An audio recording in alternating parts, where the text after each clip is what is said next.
So I'm first starting by asking, can anyone hear me at the back? Okay, no microphones needed. So it is actually a great honor and a great pleasure to give the lecture to Society of Antiquaries. So thank you very much for inviting me and having me here today. And my presentation today concerns a rather peculiar artifact used by the inhabitants of Britain in the Roman period. And these artifacts are these beautiful glass bangles, which are essentially a seamless ring-shaped adornment made of colored glass. They're commonly assumed to fulfill the role of females' adornments, so they most likely were worn on the hand. And you, of course, know them as bangles. To differentiate them from another word, bracelet, because bracelet in English usually is used to call something which is loose or flexible. And this is rather rigid because it's made similar, so you cannot bend it in any ways. On this image, you see three complete examples from different sites. In Britain, although I must confess we only have a handful of complete ones. The current numbers, we have around 5 or 6 of them complete, and in majority of the cases I'm actually dealing with the rather small fragments, which are 20 or 30 millimeter in length, so they're just like this, so it's just really bits and pieces of what was one, essentially something like that, beautiful. Some of you may actually wonder why you need to sit here for 1 hour listening having a lecture about one artifact. So what makes the glass bangles special, what makes them worthy of attention. And I've actually given this lecture on a number of the occasions in various places in UK, and quite often people come to me after the lecture and say that when they saw that they're going to be lecturing glass bangles in the program, their first thought was, oh, this is the lecture that I'm going to miss. Because, it doesn't, in some people's mind, it doesn't worth to sit for 1 hour and listen about one artifact only. So thank you very much actually for those who made an effort today to come and listen to me talking about this, what I think are rather spectacular artifacts. And also another point is that glass bangles are to some extent forgotten artifacts. I'm more than sure that at least half of you either have never heard about such an artifact, a glass bangle, or knew that actually something like this existed in Roman Britain, or maybe let alone saw one for real or hold it in your hand. And because these objects are not that well known, there are a number of misconceptions out there regarding these artifacts. And when I tell people what I do for living, they usually come up with the following phrases. So one of the most popular responses is that, the bangles, oh yes, I know about them. These are the ones that were invented in Scotland, in Roman period in Scotland. And another most popular response is that these objects are so beautiful and surely they're one of a kind, meaning that the bangles in Roman Britain have no predecessors and they only occurred in Britain, and they were rather exquisite and luxurious objects. And what I would like to do in my talk today is actually to tell you that this is wrong. So first, I'm gonna start by actually looking at where does this misconceptions come from. So let's start first with the idea that there is a Scottish connection to the appearance of the glass bangle craft in Britain.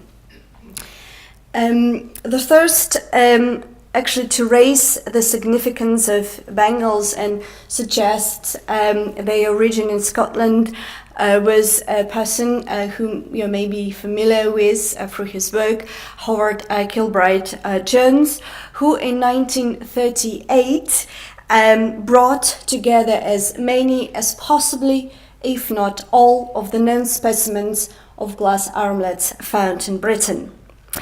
And this was the first synthetic study to discuss bangles and to classify them. And majority of the bangles that Howard Kilbride-Jones looked at, they came from Scotland. He only looked at the Scottish sites and they only had Scottish provenance. And in particular, majority of them came from a site that you may be familiar with.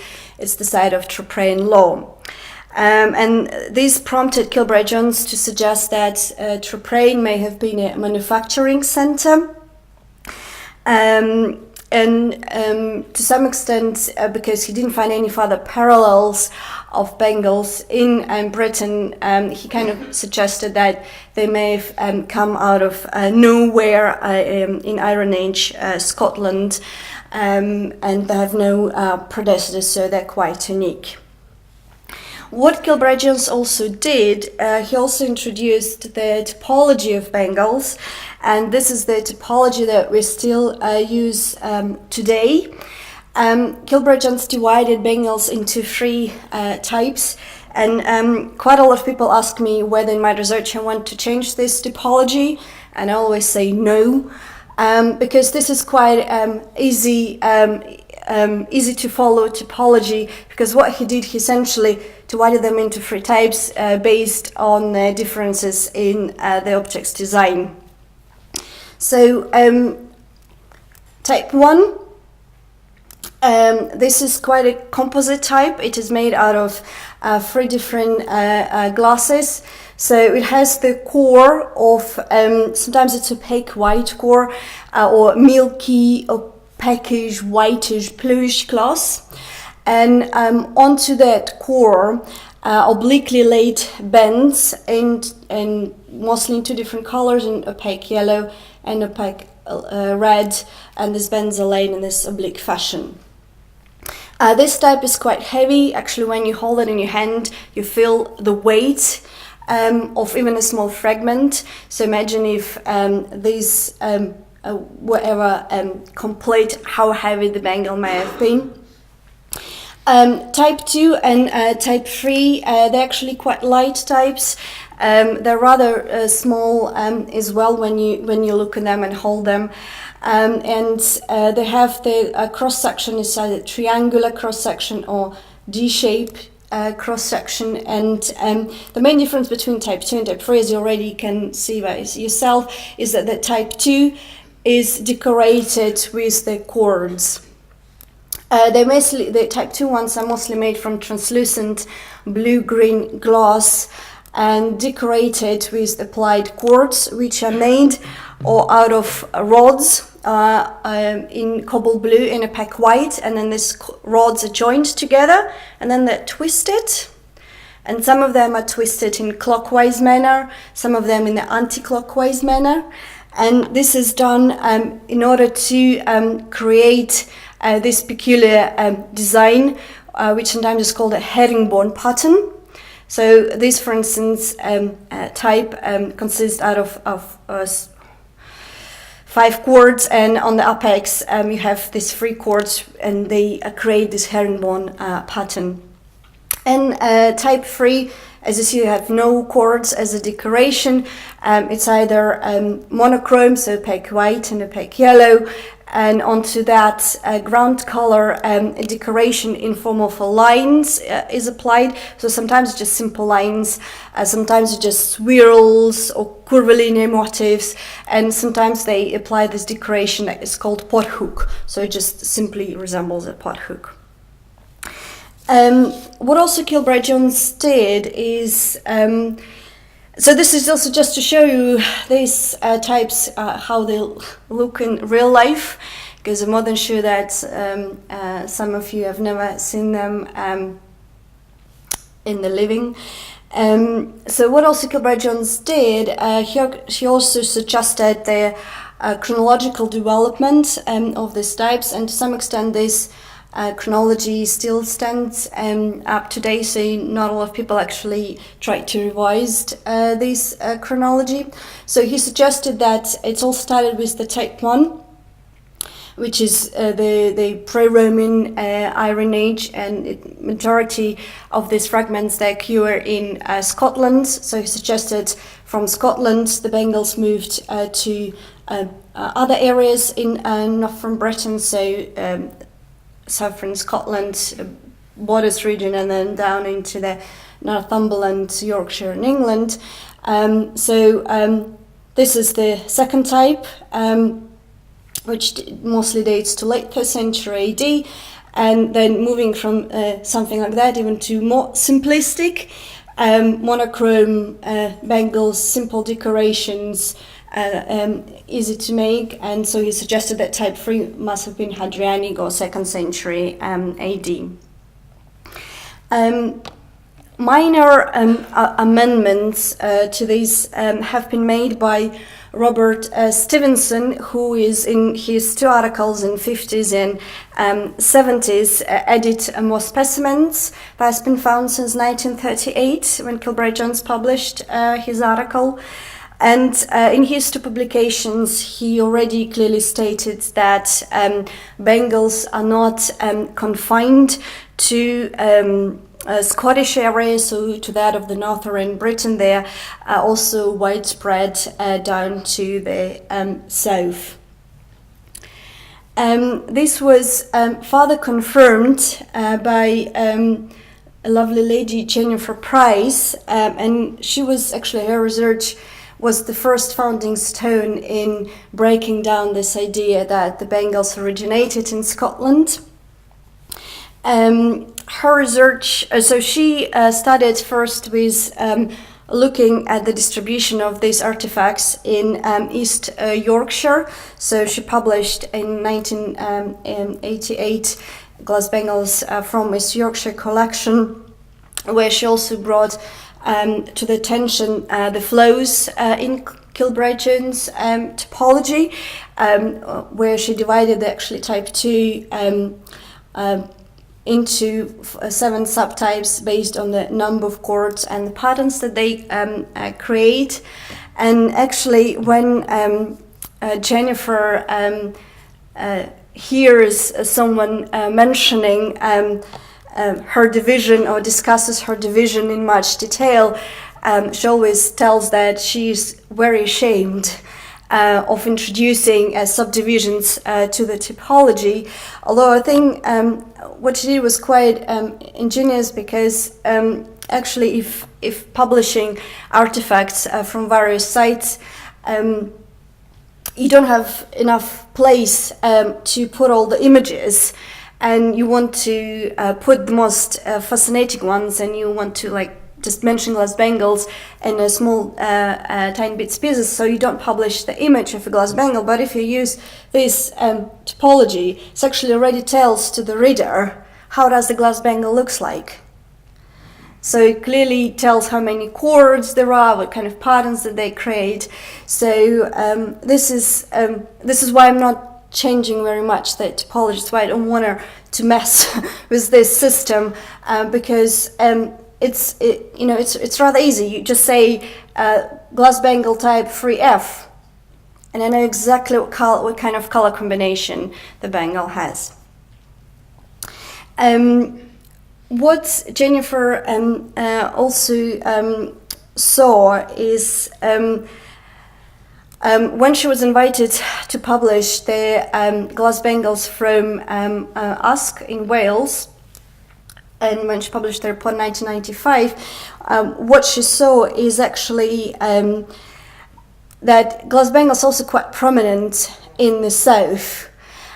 So while they are quite common up in the north, There are also more dots that she found out exist in the south. And her close analysis of the distribution of Bangles in the south and the analysis of the contexts in which these Bangles came from had led her to suggest that actually the glass Bangles first arrived to South Britain, and they possibly arrived to the southern Britain in the mid-1st century AD at the time of the Roman conquest and AD 43, so Claudius' invasion of Britain. And the type that was actually the first arrived to Britain, was first produced in Britain, is actually the type 2, the one with the chords. And how she was able to prove it at the time, because she analysed the fragments of glass Bangles in Fishbourne, which is usually known as early Roman military supply base, built a couple of years after the Roman conquest, and in the subsequent periods turned into the palace. And this piece, that's the one from Fishbourne. And there is another one, which didn't put here, but this is one from Cirencester, which is also basically 10 kilometers away from Fishbourne. And the ones from Fishbourne, they were found in the layers that were dated to the phase 1 of Fishbourne, so it's pre-AD 75, so it puts quite nicely into this bracket of AD 43, AD 75 region. And also there is another fragment that has been found outside of Britain in the Netherlands, somewhere here, and it was found at the site of a Roman auxiliary fortress, Falkenberg, and it was located in the layers that were dated to AD 47, AD 69. So these three artifacts has provided Jennifer with the terminus antiquem, the craft of glass Bangles came into the existence. So it's around AD 43, during the late Claudian-Neronian period. And actually also other objects that were found down in the south that also have a persistent association with the Neronian military bases or the early Flavian military bases that were constructed in aftermath of the invasion and by the Roman army who moved from the south, it's a little bit up to the Wales and Gloucestershire. So we have fragments from Usk, which are also early Flavian. We have fragments from Gloucester, from the early Flavian military base in Kingsholm, and we have some from Cirencester, also from early military base at Leholm. So this is one from Usk. This is one from Leholm and Cirencester, and you see all of them of the same type. What also came through in Jennifer's research is that this decoration in form of these twisted rods may have been a purely insular British phenomenon. And this idea was first put forward by Margaret Guider, bead specialist, and it was followed by Jennifer and currently by Brigitte Hofmann, who suggested that actually this court decoration may have derived from the decoration appearing on the late Iron Age beads. And you see this is this meandering cord on one of this bead. And quite intriguingly, the distribution area of these beads made in this type, you see this is Somerset, Gloucestershire and Bristol Channel area, and this is also exactly same region where the majority of these glass Bangles with the cords they came from, Gloucestershire and Bristol Channel area. So what do we have so far? We have so far three types with numerous subdivisions. But it possibly, rather than type 1, it's type 2 is the earliest one, being produced in South Britain at the time of the Roman invasion. And quoting Brigitte Hoffmann, within a decade of the Roman conquest, Britain saw a newly created group of class chivalry beginning to be adopted by the provincial garrison that combined Roman raw materials, so that they had class, and they combined it with the Iron Age expertise and decorative elements. And this is to some extent my rather crude map to show you how the craft of bangles may have spread in Britain. So it's starting somewhere in the south, and I know saying somewhere in the south it's rather overstretched because south is quite large. I think it's starting somewhere middle-ish south, I know how to call it, and then going up to Gloucestershire and into the Wales, and then travelling farther north with the Roman army. And the moment, actually, when the Roman army crosses the River Humber and goes into Yorkshire, this is where the craft kind of starts to be produced on a rather impressive scale. Basically, if you wish to have a glass bangle in your private collection, what you actually need to do is to go down to Yorkshire and dig a hole, and most likely you'll find a bangle there. Don't forget to report it to Portable Antiquities Scheme, but after that you'll be happy owner of a glass bangle from Roman Britain. So actually it's glass bangles are everywhere up in the north, but most likely they're coming from the south, most likely with the Roman army being produced for the Roman army. But the moment the Roman army moves out of the south, the craft ceases to exist. And while in the south they no longer need glass bangles, up in the north they're going like, yay, this is something that we want. So I think we already need to dismiss the Scottish connection at that point. Also, what I want to say is that this map is basically an inventory of all glass bangles that have been found up till 1995. And in the last 2 years, I've been slowly and painfully attempting to update that map. But the map is very stubborn, and it's rather frustrating. It doesn't want to change. Why doesn't it want to change? Because whole of the north is completely red. So every time I contact the developer-funded archaeologists, because on the websites they put an image of a beautiful glass bangle, and I contact them where this glass bangle comes from, and I'm really hoping it's from somewhere here. And they tell me, oh, it's from Yorkshire. So basically, whole Yorkshire is red, Northumberland is red, Cumbria is red, and there's a lot on the Hadrian's Wall.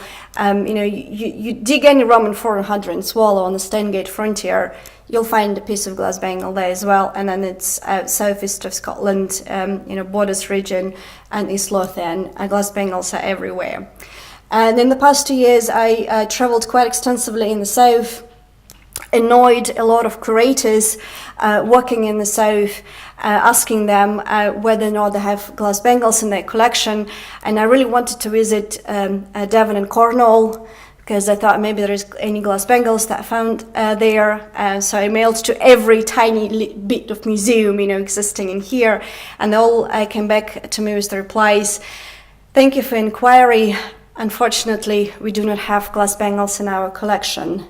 Shall we be worried? I don't think they should be worried. I don't think there's any glass bangles in here. I combed through any reports that I can lay my hands on in the counties called Sussex, Essex and Wessex. Not much has come through. highlight is Wales. Wales is a black hole. There is nothing is changing. I'm not sure there should be somewhere glass bangles there. This is why I put a question mark, telling that they're moving maybe with the Roman now, because we know there are Roman forts in this area as well, and the mountains regions in Snowdonia, but there's nothing. It's just it's very frustrating that nothing's come out of this. But then again, there's maybe a little bit more dots in Lincolnshire, but then the moment you cross the Humber and you go to Yorkshire, this is where the craft was to stay. And I also want to say this is where the craft died, but I think it's rather depressing. But this is actually where the craft developed to its full extension. So we really can dismiss that the bangles may have been invented in Scotland. They possibly have come from south. But what about this perceived idea of the bangles' uniqueness? Were they indeed these objects that came out in Britain out of thin air, some kind of this magic walk with glass, or appeared thanks to the indigenous creativity of some of the artisans down in the south?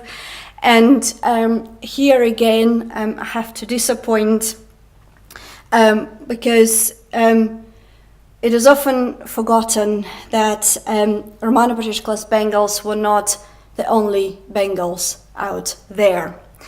On the continent, glass bangles have been produced and used for a period of 3.5 centuries prior to the craft arriving to Britain. And this some most spectacular finds that come from Bern region in Switzerland. And the craft itself on the continent, as already said, started in the 4th century, early 3rd century BC. And this is my table. My supervisor in Newcastle University calls this table Twin Peaks. I think we can understand why. He always tells me not to use this table, but I'm stubborn as well as my map.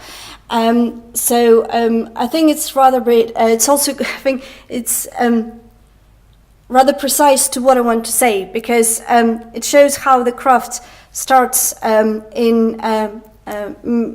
the continent, in southern Germany and Switzerland in 3rd century BC, and then it spreads all across the continent, reaching, further reaches of France, Germany, the Netherlands. It also reaches the eastern fringes. Some of them, these glass bangles, have been also found in Ukraine, for instance. So it reaches its zenith, and after that it slowly and painfully starts to decline around mid 3rd century BC. But the moment they start to decline on the continent, they rather intriguingly appear in southern Britain. So there's a tiny bit of overlap in here. And then the moment they reach the peak in Britain, they're no longer produced on the continent. There is no bangles made in the design that we've just seen on the continent, but they appear in southern Britain, move up to the north, where they reach their zenith and then decline, and no longer produced in the 3rd century AD. Sorry for my voice, it's not that I'm very emotional about it. I think some ways by now there's water, so if it's completely bad, I'll take a sip. So we see that glass bangles, the Romano-British bangles, are not contemporaneous with the late Iron Age continental ones, but also what makes them to stand apart is, as you see for yourself, it's actually the way they were decorated. The continental ones, the decoration is made by tweaking a hot glass mass into these peculiar shapes of knots or straight lines, or some other motifs. So basically, for instance, in here what they're doing is when the bangle is still hot, they're taking tweezers and then taking these knots out. And for instance, this one is just basically using what may have been knives, and then when the glass is still hot, kind of cutting these lines.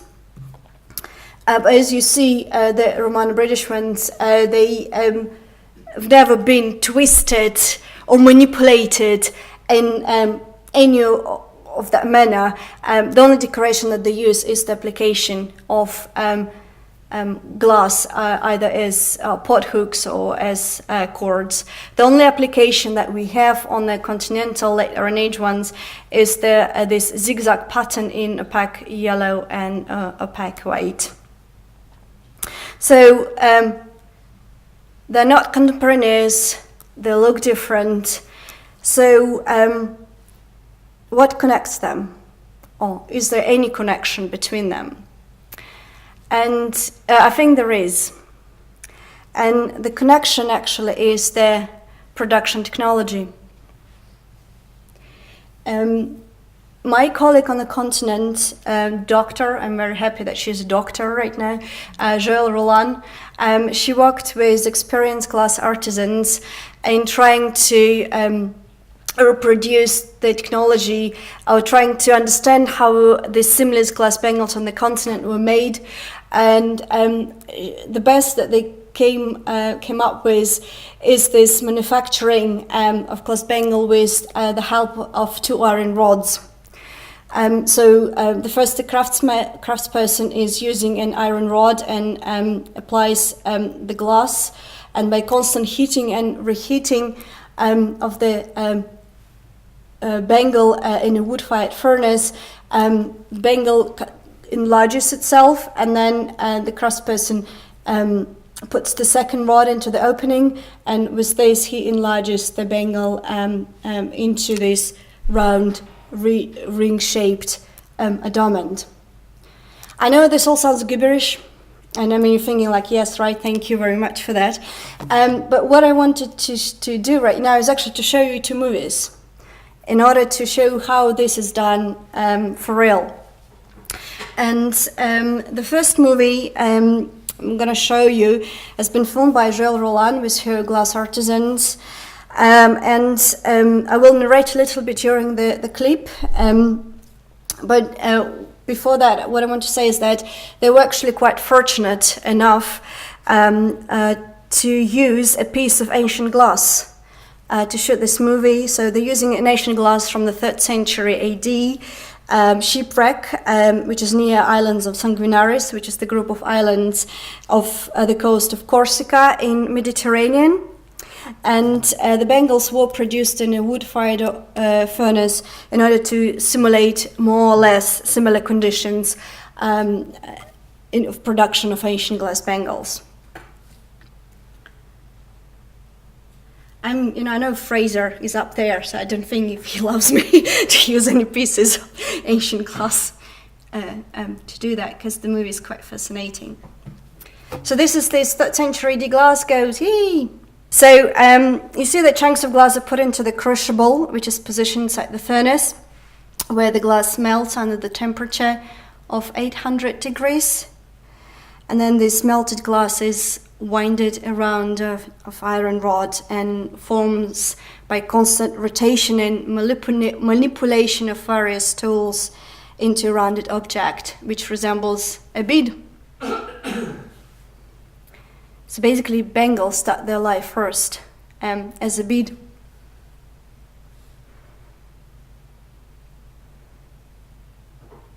So voila, a bead. And then this bead is heated again to make the glass elastic for the purpose of inserting the second iron rod into the opening. And then this bead is further enlarged by careful stretching with the second rod and constant rotation of the first rod, so that in the end the object is sufficiently widened and more or less rounded bangle is being created. And in this movie, they're using the coin-shaped mandrel to further enlarge the bangle. And the idea was that it was also used in late Iron Age in order to apply the decoration. Because if you're using the rods, then how can you apply these lines and tweak the glass into peculiar shapes? And the glass needs support. So this was used as a support. And then they put it into a nail in a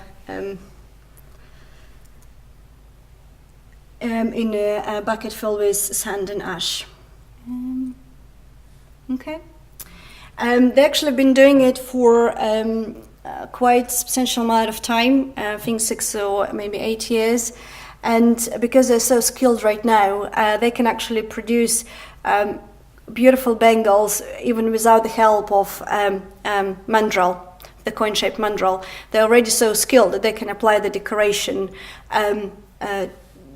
by, the second craftsperson comes and helps to apply the decoration while the first manipulates the glass. What I also want to show you is the second movie, and the reason why I'll be showing it to you, I'll explain at the end. And this movie was shot in 2015 in Nigeria. It was done by Leslie Lobabidi, who received the permission to travel. Sorry, I'll show you on the map where it is. So she received a permission to travel to the township of Bida, which is the capital of a Muslim kingdom of Noob. I've never met Leslie personally, and we always communicate via emails. But she was so grateful, and she was so helpful in so many ways. And I know that she's traveling to Bida again at the end of January, actually next week. And she mailed me and said, "Do you want anything from Bida?" And I told her, "Bring as many glass bangles as possible for me. I want all of them." So I hope she'll be able to do that, because it would be just nice to have the real Nigerian bangle in my hand, rather than have an image. So we'll see how it will pans out. So her movie.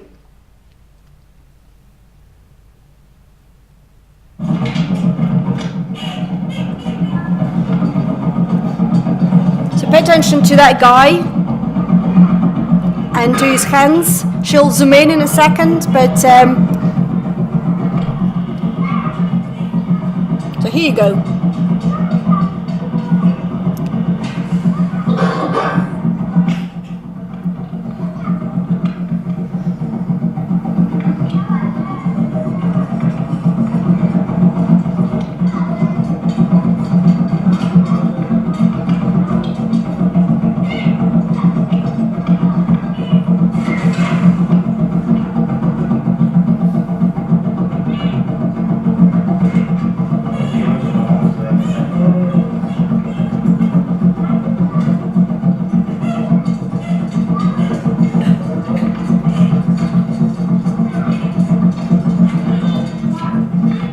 Okay, folks, and this is it. It takes 1 minute for a Nigerian artisan to make a simple, undecorated glass bangle. Leslie herself doesn't realize that, because she's continuing to film for the next couple of seconds.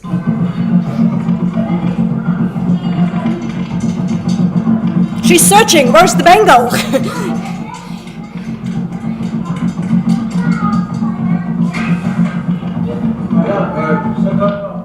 Well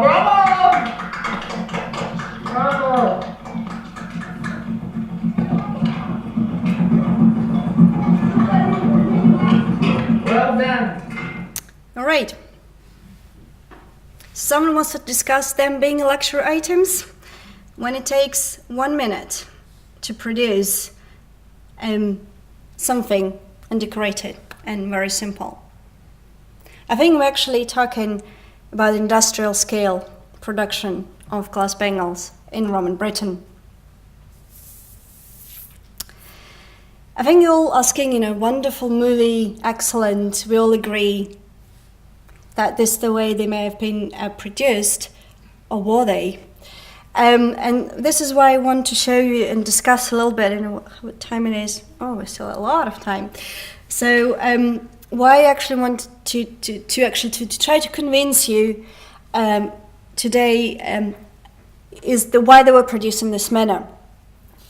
And I've been traveling to, as I said already, breadth and length of Britain, chasing the Bangles, looking at them into very great detail. So I've possibly saw 400 pieces of glass Bangles from across Britain, majority of them from the north. And I'm very thankful to National Museum of Scotland for allowing me to sit here very knowingly for the period of possibly been 3 or 4 weeks, looking at their small fragments. And when I looked at all these fragments, it became rather clear to me that all of them exhibit a particular number of features, and this is the repetitive features that occur on all the Bangles. And this is why it also convinced me that the Bangles were produced by winding and stretching with the 2 iron rods. So let's just look a little bit closely to these features. It's not boring, believe me. It's a lot of fun. You don't believe me? So first of all is this oblong-shaped gas bubbles that are trapped inside the body of glass Bangles.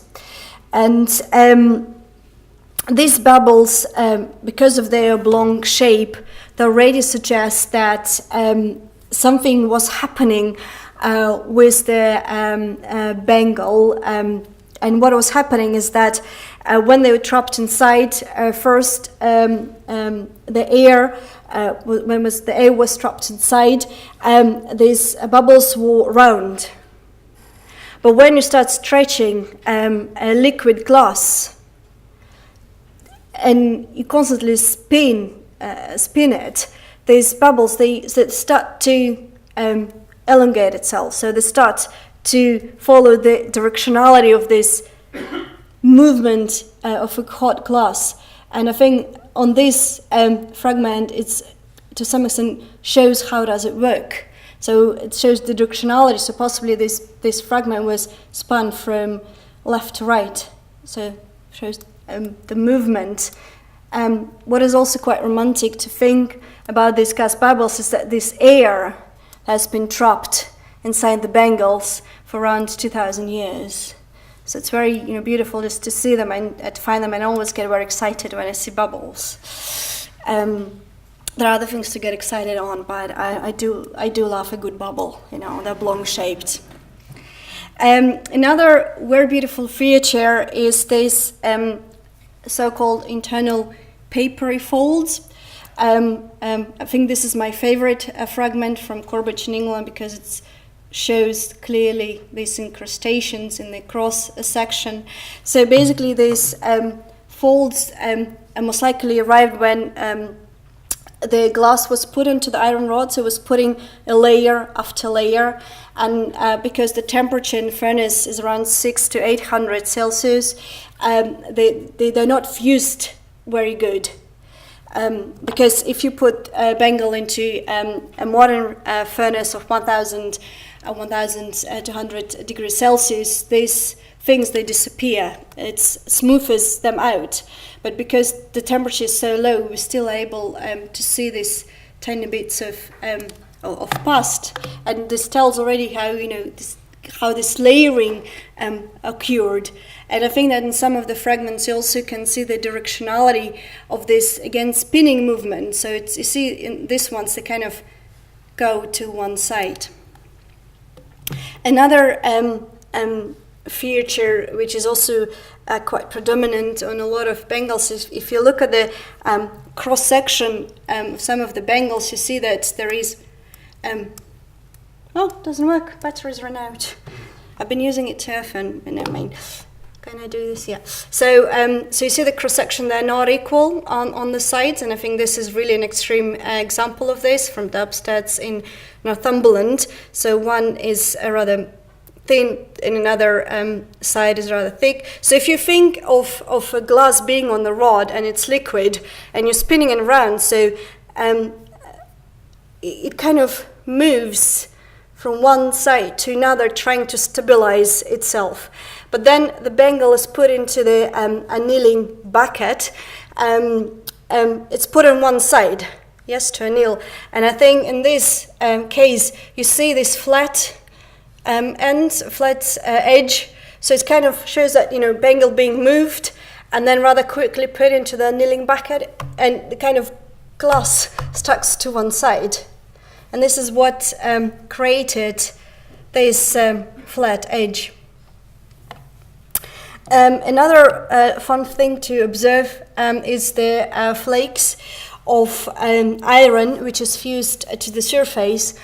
When you first see a fragment of glass bangle and you look at the inner surface, you see these dark smudges, and there's a lot of conservators, they were trying to clean it out very badly, but you can't clean it because it's the iron which is fused to the surface of hot glass mass, and over the time it corrodes. And if you don't look at it under the microscope, you only see something black occurring, but then if you just really zoom in, you see these tiny bits of pieces of iron fused onto the surface. So I've been talking about the British ones that have these features, but also the similar features also present on the continental fragments and on the bangles that have been produced by the experimental work by Dr. Joëlle Roland. I'm going to send her this link. I think she's going to love it, me calling her Dr. Roland. And you see these fragments from bangles found in Austria. You see these beautiful papery folds in the cross-section. This one is from Bobigny in France, and it has these horizontal striations on the inner surface.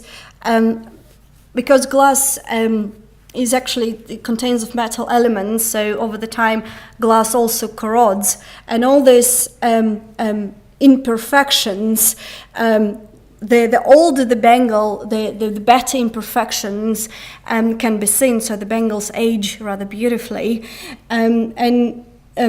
These striations, they actually show also that whatever happened with this bangle, it was also stretched. And these are iron scales on the inner surfaces of glass bangles that were produced by the experiments by Joëlle and her glass artisans. So these features, they as present as on the continental bangles produced with experimental work, and they're also present on the Romano-British bangles. And I think this also, in my view, supports the idea that there is this manufacturing continuity from late Iron Age bangles, continental bangles, in Roman Britain. And this is what we tried to do with some of the people I worked with, is Julian and Claire Baum work. This is kind of 3D artistic impression of a Romano-British glass bangle workshop. I'm not emotional, but so we put this huge wood-fired furnace, and we put two people, an older craftsperson supervising a novice in glass bangle making technology, so who sits and looks very attentively and with lots of attention into manipulating the rods of the hot glass, and the rods with the hot glass, and then you have crucible with the glass positioned on the table and waiting its turn to be moved into the furnace and made into the bangle. Of course, being inspired very much by Joëlle's work and by this image, of course, we also wanted to do Romano-British bangles. And I was very fortunate to work with experienced glass artisan Conor Garton, who was a master student at Sunderland University, and he was studying glass. So we tried to reproduce some of the Romano-British bangles in Sunderland's National Glass Centre. A lot of people told me why I don't simply go to France to Joel's artisans and work with them, because they've been doing this already for 8 years, so they were very knowledgeable, and it's quite easy for them already to make a bangle. But for me, it was also important to reconnect the craft to the place where it was practiced. So this is why I went to Sunderland, and a lot of artisans there, they called me crazy for trying to do that, but I explained that because it's also a heritage issue. You know, it's kind of putting the bangles into the context and to the area where they were most likely being produced. And you see here Corner trying to follow this Nigerian technique and technique proposed by Joel Roland, trying it very closely. And so you expecting me ready to show you what we did, and I'm gonna disappear to my magic bag and to show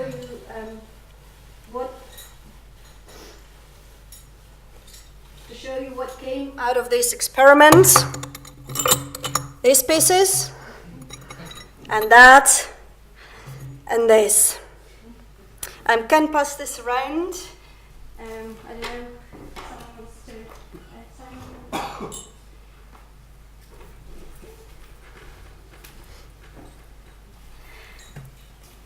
So he was not able to make a seamless glass bangle, actually. And there are a number of reasons why.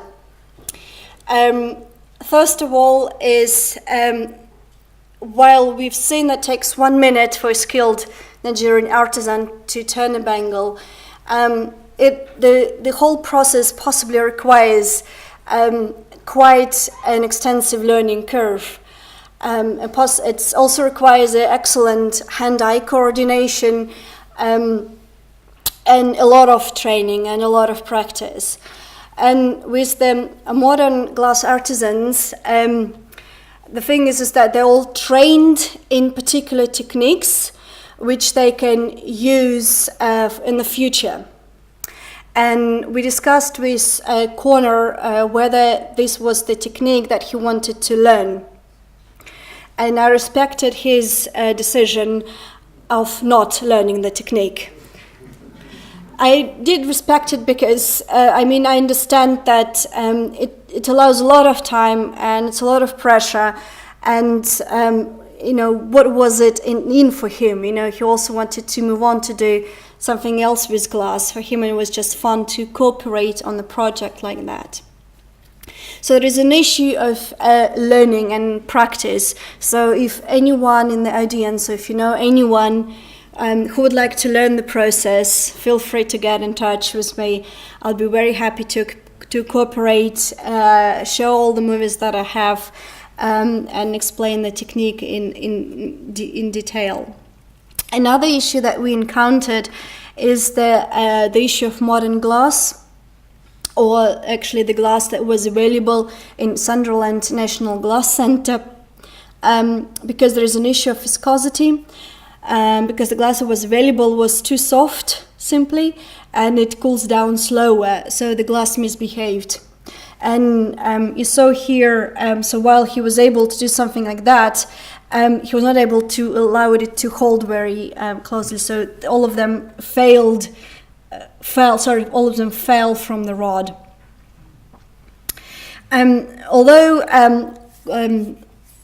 Corner tried very hard to have Romano-British glass bangles reproduced, so he found an easy technique that was easy for him to do. For me, it looked extremely difficult, but it was easy for him, and he was eager to work with this technique.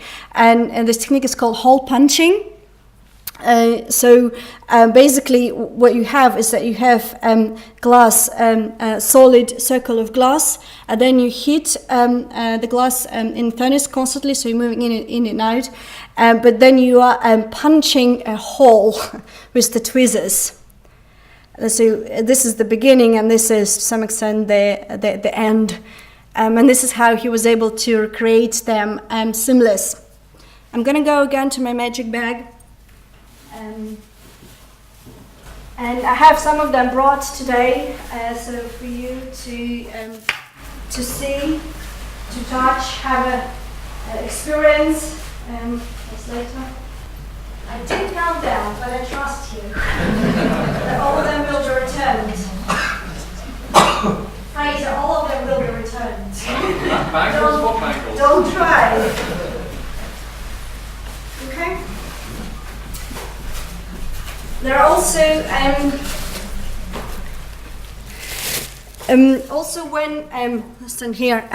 when I started working with Connor, and so he saw some of the images of glass bangles. He saw the movie. The first bangles that he produced was not actually the ones that are going around, but the ones that looked like this. They're massive, they're very heavy, and possibly when Connor saw my disappointed face when I came and picked these ones up, he said, "Oh, I'm going to do them smaller." And I thought, yes, exactly, this is how they actually were, this is how they actually look like. But I'm going to pass these ones around as well. And actually just by working with Connor, and in spite of the fact that why we failed, some we didn't fail because when I saw these ones, well, I was a little bit disappointed, but it also gave me some ideas into craftsperson mind. And in the south of Britain, we have also fragments that are extremely large and heavy, and this already tells me that people in the south are also trying to play with the material. They were trying to understand how these glass bangles could have been made. So they were also first misfiring.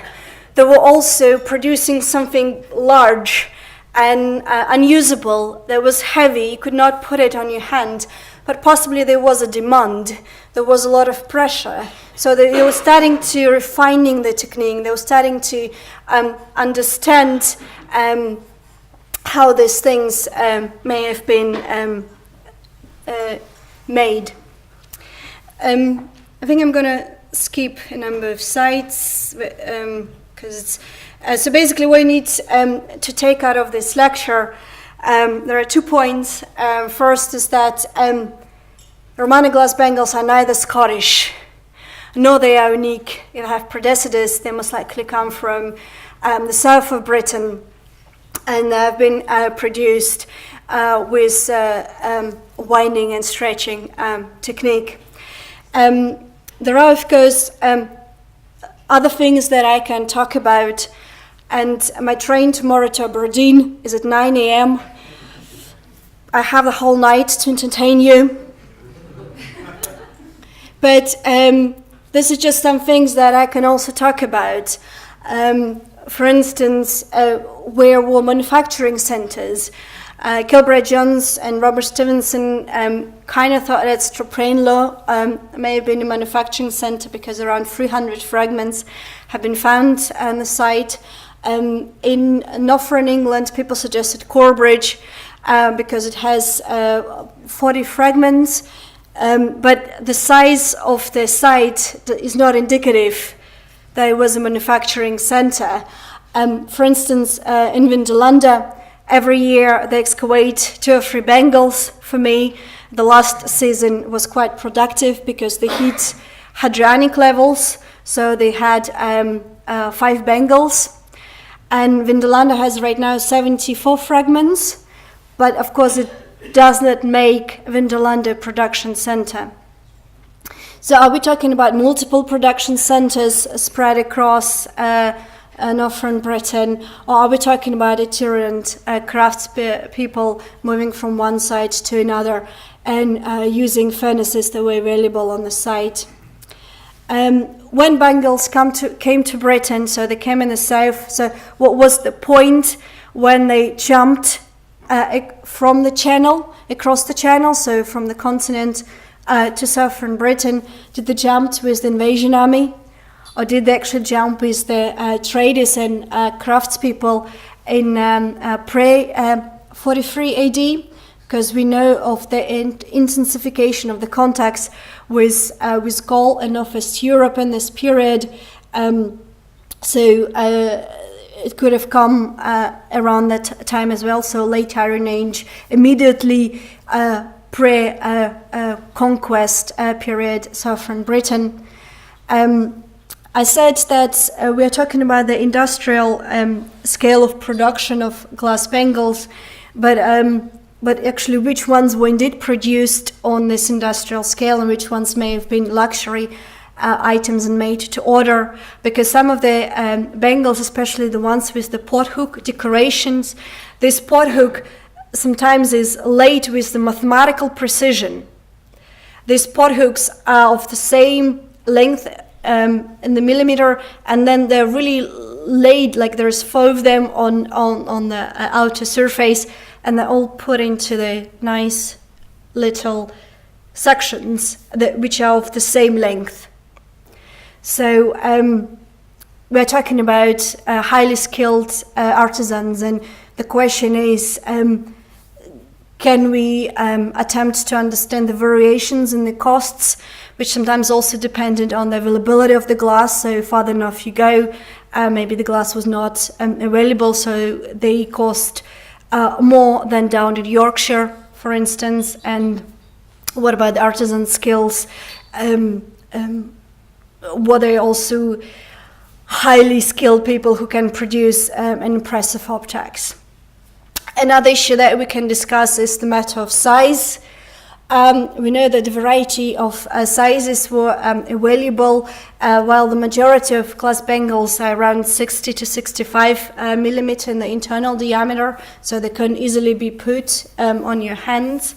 Although there are some that are 40 millimeters in the internal diameter, and you cannot squeeze it onto an adult hand at all, unless you have a very tiny hand. So some scholars suggested that the smaller diameter may have been used for children, or may have been used in the decoration of the ponytails, or may have been used in the decoration of the human hair, or may have been used, you name it. So there are a lot of issues that I can talk about. But first of all, thank you very much for listening, not breaking any bangles. And I hope there are more questions now. Thank you.